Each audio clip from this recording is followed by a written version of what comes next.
গর্ভগীতা এমনই একটি গ্রন্থ যার মধ্যে সম্পূর্ণ জ্ঞান রয়েছে।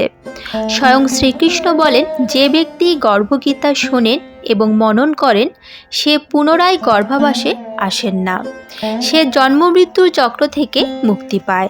মনে করা হয় কোনো গর্ভবতী মহিলা গর্ভগীতা শ্রবণ করলে তার গর্ভে থাকা শিশু ভালো সংস্কার লাভ করে, জন্মানোর পর সে আদর্শ জীবন কাটায়। গর্ভগীতায় শ্রীকৃষ্ণ ও অর্জুনের কথোপকথনের মাধ্যমে কি জানা যায় তা নিয়েই আমাদের আজকের এই ভিডিও। নমস্কার, কৃষ্ণ কথাতে আপনাদের সবাইকে স্বাগত। চলুন তাহলে দেরি না করে শুরু করা যাক আজকের এই ভিডিও। অর্জুন বললেন, হে শ্রীকৃষ্ণ, কোন দোষের কারণে প্রাণী গর্ভাবাসে ফিরে আসে? জন্মানোর পর সে নানান রোগে গ্রস্ত হয়, তারপর মৃত্যু হয়। কোন কর্মফলের কারণে ব্যক্তি জন্ম মৃত্যুর চক্র থেকে মুক্তি পায়? শ্রীকৃষ্ণ উত্তরে বললেন, হে অর্জুন, এই মনুষ্য অন্ধ ও মূর্খ, এরা সংসারের ভালোবাসা ও মোহে জড়িয়ে পড়েন। এই পদার্থ আমি পেয়েছি এবং আমি তা লাভ করব, এমন চিন্তা তার মন থেকে দূর হয় না। অষ্টপ্রহর সে মায়ার আশায় বসে থাকে, এ কারণে সে বারংবার জন্মায় এবং মৃত্যু লাভ করে। সে গর্ভবিষে কষ্ট ভোগ করতে থাকে। সব শুনে অর্জুনের মনে প্রশ্ন জন্মায় এবং তিনি কৃষ্ণকে জিজ্ঞাসা করেন, এই মন আপন চালে চলতে থাকা হাতির মতো, তৃষ্ণা এর শক্তি। এই মন পঞ্চ ইন্দ্রিয়ে বশবর্তী। কাম, ক্রোধ, লোভ, মোহ ও অহংকার, এই পাঁচটির মধ্যে অহংকার সবচেয়ে শক্তিশালী। তাহলে কিভাবে মনকে নিজের নিয়ন্ত্রণে রাখা যায়? শ্রীকৃষ্ণ বলেন, এই মন অবশ্যই হাতির মতো, তৃষ্ণা এর শক্তি। মন পঞ্চ ইন্দ্রিয়ের নিয়ন্ত্রণে, অহংকার এদের মধ্যে শ্রেষ্ঠ।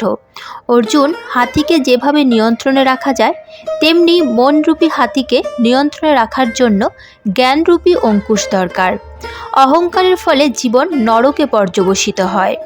অর্জুন বললেন, হে শ্রীকৃষ্ণ, যে তোমার নাম কীর্তন করতে করতে বনে জঙ্গলে ঘুরে বেড়ায়, বৈরাগী হয়, একটি ধর্ম পালন করেন, এদের কিভাবে চেনা যায়? বৈষ্ণবরা কে? উত্তরে শ্রীকৃষ্ণ বলেন, হে অর্জুন, একদল শুধু আমার জন্যই বনে জঙ্গলে ঘুরে বেড়ায়, তারা সন্ন্যাসী। একদল মাথায় জটা বাঁধে এবং শরীরে ভস্ম লাগায়। এদের মধ্যে আমার বাস নেই, কারণ এদের মধ্যে অহংকার রয়েছে। এদের জন্য আমার দর্শন দুর্লভ। অর্জুন বললেন, কোন পাপের জন্য স্ত্রীর মৃত্যু হয়ে যায়?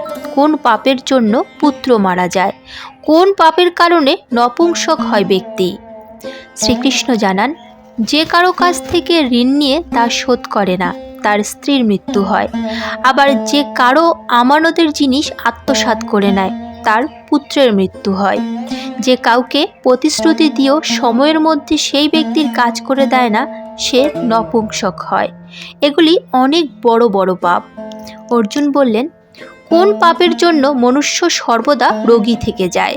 কোন পাপের কারণে গাধা হয়ে জন্মায়? স্ত্রীর জন্ম কেন হয়? কোন পাপের কারণে বেড়ালের জন্ম হয়? শ্রীকৃষ্ণ বললেন, হে অর্জুন, যে ব্যক্তি কন্যাদান করে এবং সেই দানের মূল্য নেয়, সে দোষী ও সদা রোগী থাকে। যে বিষয় বিকারের কারণে মদ্যপান করে, সে ঘোড়া হয়ে জন্মায়। যে মিথ্যা সাক্ষী প্রদান করে, সে স্ত্রী হয়ে জন্মায়। আবার যে স্ত্রী রান্না করে প্রথমে ভোজন করে নেয় এবং পরে পরমেশ্বরকে অর্ঘ্যদান করে, সে বেড়াল হয়ে জন্মায়। আবার যে ব্যক্তি নিজের এঁটো খাবার দাবার দান করে, সে মহিলা হয়ে জন্মায়, তারা দাসী হন। অর্জুন বললেন, হে শ্রীকৃষ্ণ, হে মাধব, কিছু মনুষ্যকে আপনি স্বর্ণ দিয়েছেন, তারা কোন পুণ্য কার্য করেছে? আবার কিছু মনুষ্যকে আপনি হাতি, ঘোড়া, রথ দিয়েছেন, তারাই বা কোন পুণ্য করেছেন? শ্রীকৃষ্ণ বললেন, অর্জুন, যারা স্বর্ণ দান করেছে তারা ঘোড়া বাহন লাভ করে। পরমেশ্বরের নিমিত্তে কন্যাদান করলে সে পুরুষের জন্ম লাভ করে। এরপর অর্জুন জিজ্ঞাসা করেন, যে পুরুষের বিচিত্র দেহ থাকে তারা কোন পুণ্য করে? কারো কারো বাড়িতে সম্পত্তি আছে, কেউ আবার বিদ্বান, তারা কোন পুণ্য করেছেন? শ্রীকৃষ্ণ বললেন, অর্জুন, যারা অন্ন দান করেছেন তাদের স্বরূপ সুন্দর, যারা বিদ্যা দান করেছেন তারা বিদ্বান, যারা সন্তদের সেবা করেছেন তারা পুত্রবান। অর্জুন বললেন, হে কৃষ্ণ, কারো অর্থের প্রতি লোভ রয়েছে, কারো আবার মহিলাদের প্রতি প্রীতি রয়েছে, এর কারণ আমাকে বুঝিয়ে বলুন। অর্জুনের প্রশ্নের উত্তরে শ্রীকৃষ্ণ জানান, ধন এবং স্ত্রী এই সবই নাশরূপ, কিন্তু আমার ভক্তির কোনো নাশ নেই। অর্জুন বললেন, কোন ধর্মের কারণে এই রাজপাট লাভ করা যায়, আবার কোন ধর্ম পালন করলে বিদ্যা লাভ করা যায়? শ্রীকৃষ্ণ বললেন, যে ব্যক্তি কাশীতে নিষ্কাম ভক্তিতে তপ করতে করতে দেহত্যাগ করেন তারা রাজা হয়ে জন্মান, আবার যারা গুরুর সেবা করেন তারা বিদ্বান হন। অর্জুন বললেন, কেউ পরিশ্রম ছাড়াই আকস্মিক ধন লাভ করেন, তারাই বা কোন পুণ্য করেছেন? শ্রীকৃষ্ণ বললেন, যারা গোপনে দান করেছেন তারা আকস্মিক ধন লাভ করেন, আবার যারা ঈশ্বরের কাজ ও অন্যের কাজ করেছেন তারা রোগমুক্ত থাকেন। অর্জুন বললেন, কোন পাপের কারণে ব্যক্তি বোবা ও কুষ্ঠরোগী হয়? শ্রীকৃষ্ণ বললেন, যারা গুরুর কাছ থেকে বিদ্যা লাভ করে মুখ ফিরিয়ে নেয় তারা বোবা হয়ে যায়। গোহত্যা করলে ব্যক্তি কুষ্ঠরোগী হয়। অর্জুন বললেন, কোন পাপের কারণে পুরুষের রক্তবিকার হয়? ব্যক্তি দরিদ্র কেন হয়? কারো খণ্ডবায়ু হয়, আবার কেউ অন্ধ হন, কেউ আবার পঙ্গু থাকেন, তারা কি পাপ করেছেন? আবার যে স্ত্রীরা বাল্যবিধবা হন তাদের পাপ কি? শ্রীকৃষ্ণ জানান, যারা সব সময় রেগে থাকেন তাদের রক্ত বিকার দেখা যায়। যারা নোংরা থাকেন তারা সর্বদা দরিদ্র হন। কুকাজ করে থাকা ব্রাহ্মণকে দান দিলে তাদের খণ্ডবায়ু হয়। যে পরস্ত্রীকে নগ্ন অবস্থায় দেখে, আবার গুরুর স্ত্রীকে কুদৃষ্টিতে দেখে, তারা অন্ধ হয়। গুরু ও ব্রাহ্মণকে পদাঘাত করলে তারা খোড়া ও পঙ্গু হয়। যে স্ত্রী নিজের স্বামীকে ত্যাগ করে অন্যের সাথে সম্পর্ক স্থাপন করে তারা বাল্যবিধবা হয়। অর্জুন বললেন, হে শ্রীকৃষ্ণ, তুমি পরব্রহ্ম, তোমাকে নমস্কার। আগে আমি তোমাকে নিজের আত্মীয় মনে করতাম, কিন্তু এখন তোমাকে আমি ঈশ্বর রূপে জানি। হে পরব্রহ্ম, গুরু দীক্ষা কেমন হয় দয়া করে আমাকে জানান। শ্রীকৃষ্ণ বললেন, তুমি ধন্য, তোমার পিতামাতাও ধন্য যারা তোমার মতো পুত্র পেয়েছেন। হে অর্জুন, সমস্ত সংসারের গুরু জগন্নাথ, বিদ্যার গুরু কাশী এবং 4টি বর্গের গুরু সন্ন্যাসী। যারা সকল কিছু ত্যাগ করে আমার দিকে মনোনিবেশ করেছে তারা ব্রাহ্মণ জগৎগুরু। হে অর্জুন, মন দিয়ে শোনো, কেমন গুরুর সংস্পর্শে থাকা উচিত? যে সমস্ত ইন্দ্রিয় জয় করেছে, যে সমস্ত সংসারকে ঈশ্বরময় মনে করে, সমস্ত জগতের প্রতি উদাসীন, এমন গুরুর সঙ্গে থাকা উচিত যে পরমেশ্বরকে জানে। নানানভাবে সেই গুরুর পুজো করা উচিত। হে অর্জুন, যে গুরু ভক্ত এবং যে গুরুর সম্মুখে থেকে ভজন করে তাদের ভজন করা সফল হয়। যে গুরু বিমুখ তাদের সপ্তগ্রাস পাপ লাগে। গুরু বিমুখ প্রাণী দর্শনযোগ্য হয় না। যে গৃহস্থ সংসারে গুরু ছাড়া থাকে তারা চণ্ডালের সমান। গুরু বিমুখ ব্যক্তির ভজনও সদা অপবিত্র। তার হাতের ভোজন দেবতাও গ্রহণ করেন না। তার সমস্ত কর্ম নিষ্ফল হয়। শূকর, গর্দভ, কাক এ সমস্ত যোনি অত্যন্ত নিম্নমানের।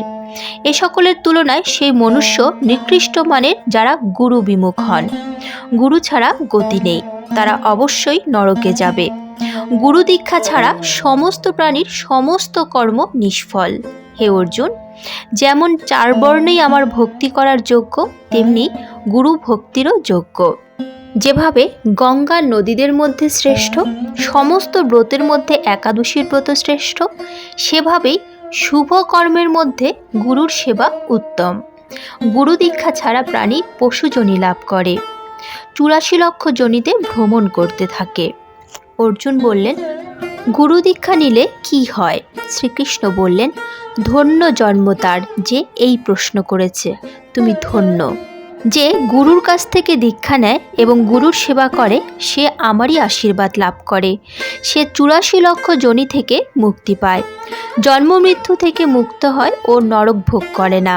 যে ব্যক্তি গুরুর সেবা করে না সে 3.5 কোটি বছর পর্যন্ত নরক ভোগ করে।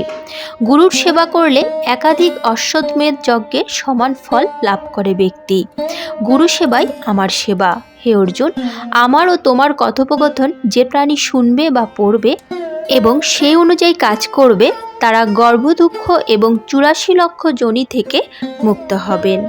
তাই একে গর্ভ গীতাজ্ঞান বলা হয়। আজকের মতো ভিডিওটি এখানেই শেষ হলো। আশা করি আপনাদের ভালো লেগেছে। যদি ভালো লেগে থাকে তাহলে অবশ্যই একটি লাইক করবেন। যদি রাধা মাধবের পরম ভক্ত হন তাহলে কমেন্টে রাধা মাধবের জয়গান করতে ভুলবেন না যেন। প্রিয়জনদের সঙ্গে শেয়ার করবেন যাতে তারাও উপকৃত হয়। এ ধরনের বিভিন্ন ধর্মীয় ভিডিও পেতে এবং নিয়মিত গীতা পাঠ শুনতে চ্যানেলটিকে অবশ্যই সাবস্ক্রাইব করবেন। আজ তাহলে এ পর্যন্তই, দেখা হচ্ছে পরবর্তী ভিডিওতে। ভালো থাকবেন, সুস্থ থাকবেন। জয় শ্রীকৃষ্ণ। রাধে রাধে।